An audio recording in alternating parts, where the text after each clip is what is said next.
Hey guys, so I was on Sue's website a few days ago and I was really excited watching the wig making video. I happen to be on vacation in Central Florida and there's a really amazing craft store in town, so I decided to go and I was having so much fun I thought I would go ahead and do a video and just let you see how it all unfolds. So I ended up with a styrofoam head. This was I think about $3.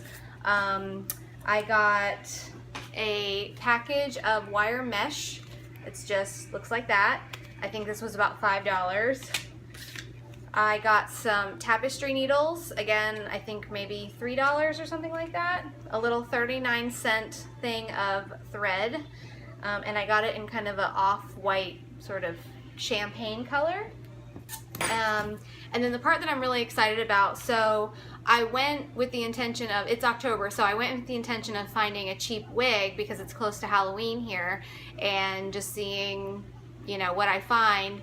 And instead I actually found this. So this is Raffia. It's like a fake kind of dry grass, I guess. Supposedly ladies used to make dolls with it back in the day. So I thought it looked really neat, so I picked up 2 of these, and the intention is to kind of use that to be the hair, and my thought process was, wouldn't that look really cool, sort of as an all-natural kind of look. I happen to be in a rural area of Central Florida right now traveling, and there's lots of woods and moss and Spanish moss hanging from the trees, so I thought, oh my god, I could totally put something together here. So I've got this, and then I also grabbed just some fake moss because I figured putting real moss in your hair would be kind of gross.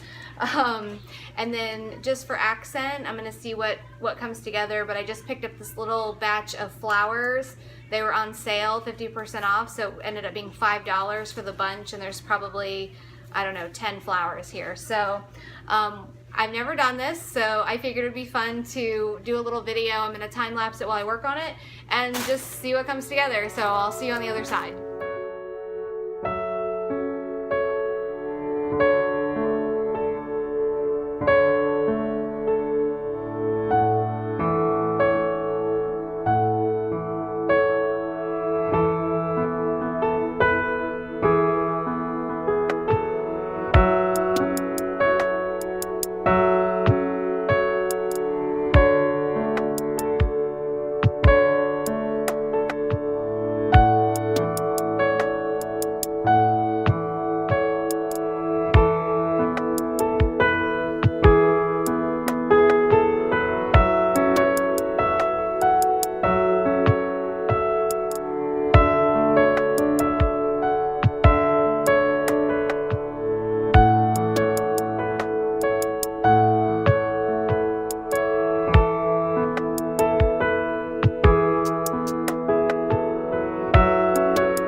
Height going. I have braided a whole piece here of raffia, and then I intertwined, let me get this out of the way, I've intertwined some of the moss into the braid. I actually, once I got it up here though, I felt like it was too big, so I like the end piece, and I think I'm gonna try to utilize that.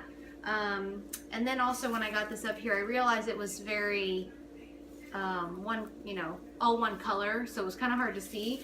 But then I started playing around with the moss. So I've got the moss I'm just pulling out little pieces here and was just kind of adding it. So I think what I'm going to try to do is layer the braid over that, and then I've got this beautiful long piece here that I'm going to try to turn into sort of a side either braid or twist or something that will come off to the side. So far I'm pretty happy with it. I've also got a couple flowers to add in. So it's coming along. There's grass and moss and stuff all over the kitchen, but it's looking good so far.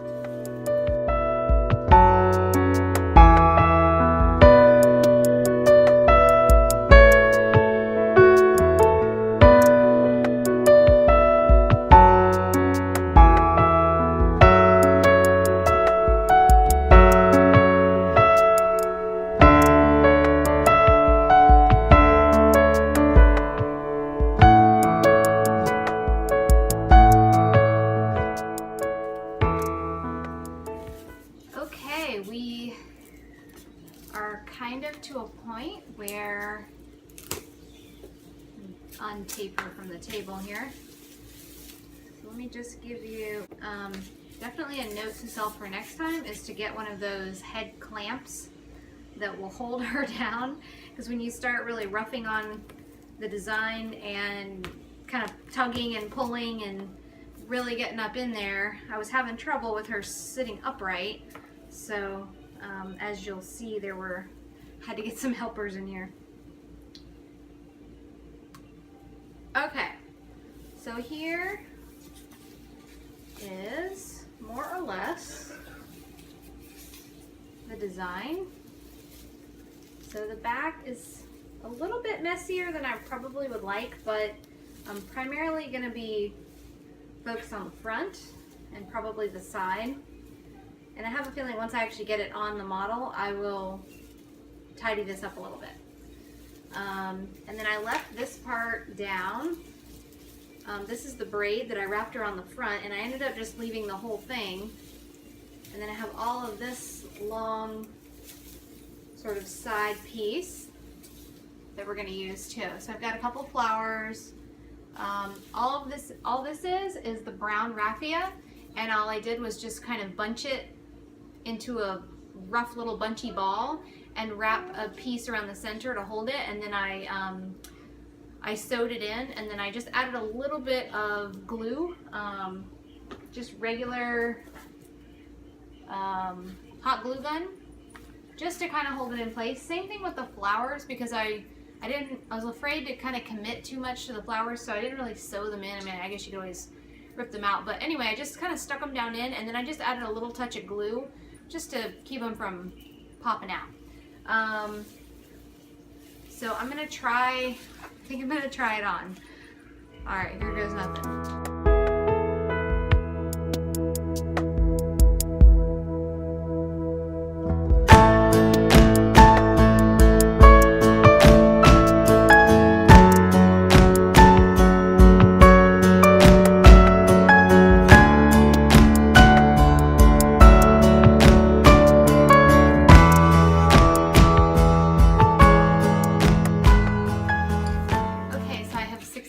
Gotten the wig off of the head.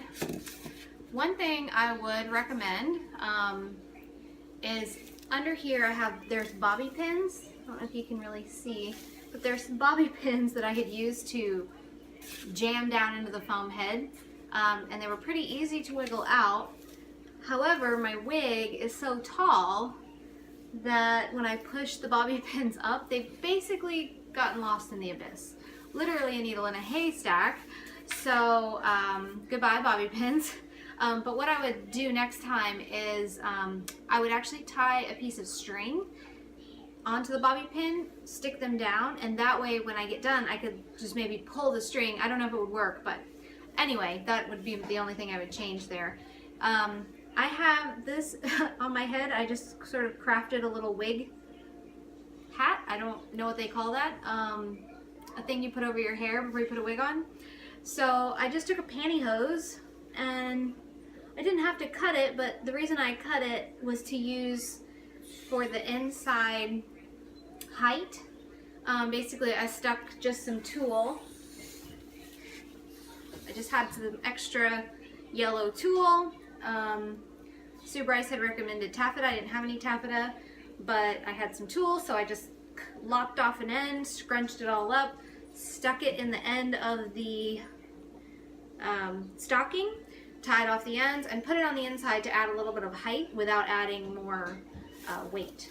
This is a decent weight. I would say, I could weigh it I guess, but off the top of my head I would say this weighs maybe about 1.5 pounds. It's not super heavy, it feels very, very lightweight. So let's see if I can get it on. I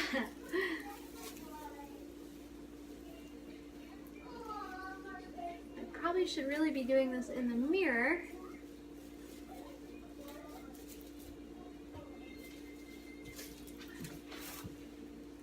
So hold that thought. All right, here is more or less the final look. Let me see if I can get more in camera. So it was a little bit of a doozy to get on. The wire mesh was kind of tough. And then I do need to fill in a little bit here where you could be able to see. But I can always do that once I get it on the model I'm going to photograph. But here you can see the back. And then the side. And then the other side. You can see I have the braid. Have this kind of coming down the back, which hides a little bit of the back. But again, that's something I can style when I get ready for the shoot. So overall, I am really happy with it, and I can't wait to shoot with it. I mean, how do you say yay in French? I will post photos once I shoot with it.